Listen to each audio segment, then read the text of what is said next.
Hi my family. இன்னைக்கு என்ன பண்ண போகிறேன்னா, வீடியோ எடுக்கிறத மறந்துட்டேன். மட்டும் ஒரு மணி நேரம் ஆயிடுச்சு. இப்போ டைம் பார்த்தீங்கன்னா 8:30 மணி ஆகுது. இந்த கழுவுறது மட்டும் அவ்வளோ டைம் எடுக்குது. எப்போ மீன் வாங்கினாலும் எங்கள் அப்பாவோட பூ கட்டுறது பார்த்தீங்கன்னா வெங்காயம் வந்து ஆட் பண்ணி வச்சு இப்போ வந்து நல்லா ஒரு வெங்காயம் வளர்ந்த கேஸில் பார்த்தீங்கன்னா ஒரு பெரிய நெல்லிக்காய் சைஸ் புளி வந்து ஊற வச்சுட்டாங்க. குழம்பு வந்து வெங்காயம்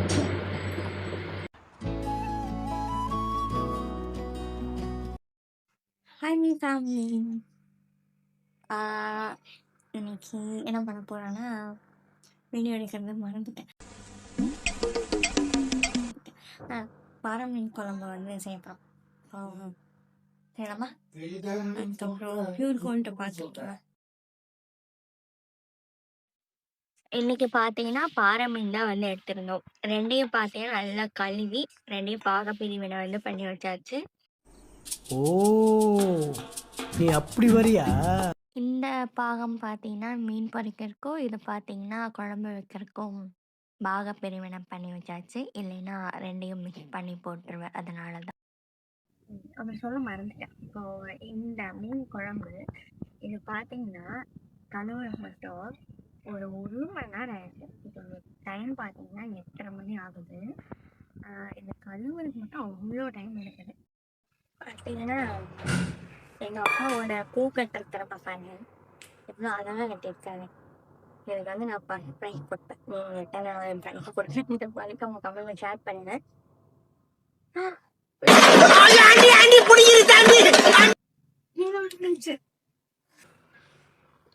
கீழே விழுந்துருச்சுங்க. இப்போ ஃபைனலாக வந்து பார்த்தீங்கன்னா மீன் குழம்பு வந்து இருந்துட்டேன். இதில் செய்ய மாதிரி கண்டிப்பாக செய்ய மாட்டேன். ஆனால் இப்படி தான் அது செய்ய போகிறேன். ஓகே, ஃபஸ்ட்டு பார்த்தீங்கன்னா இங்கே தேவையில்லாத ஆப்ஜெக்ட்ஸ்லாம் நிறையா இருக்குது. இப்போ இதெல்லாம் எடுத்துகிட்டு போய் நான் பாப்பா செட்டில் பண்ணிடலாம்.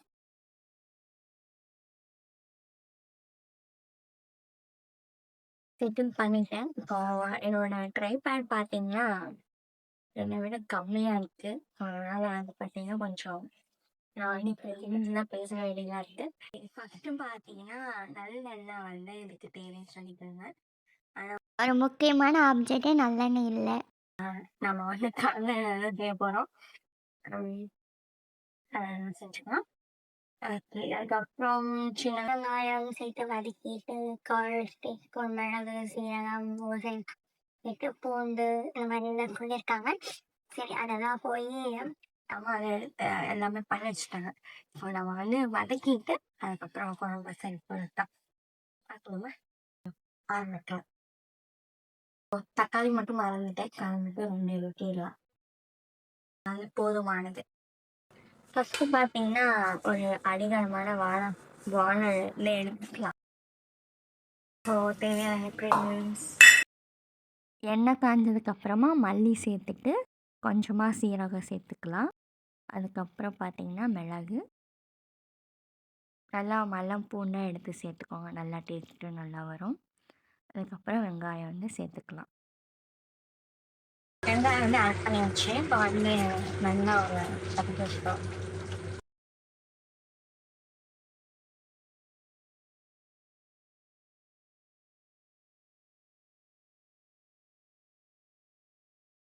வந்து என்னென்னா இது பண்ணுறதுன்னா நான் வந்துட்டேன்.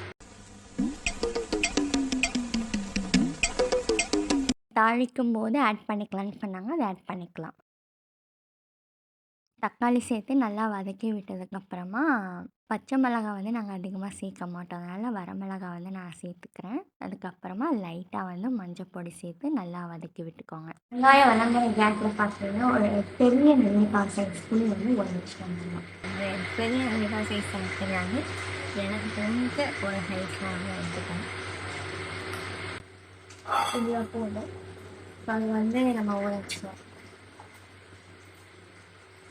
மசாலாம் தடவி வச்சுட்டோம் அப்படின்னா இது காஞ்சிச்சு அப்படின்னா அந்த குழம்பு ஆயிடுச்சுன்னா இது வந்து நல்லா பொரிச்சு சாப்பிட்டுட்டு குழம்பு சாப்பிட்டு மீனில் மசாலா தடவி மசாலாக்கு வந்து பிரியாமல் இருக்க பார்த்தீங்கன்னா ஃபஸ்ட்டு இஞ்சி பூண்டு பேஸ்ட்டு போட்டு நல்லா கலக்கி விட்டதுக்கப்புறமா மீன் பொடி சேர்த்து நல்லா கலக்கி விட்டிங்கன்னா மசாலாஸ் வந்து பிரியாமல் இருக்கும். குழம்பு வந்து ரெடி ஆயிடுச்சு. ஃபைனலாக பார்த்தீங்கன்னா மீன் குழம்பு வந்து ரெடி ஆயிடுச்சு.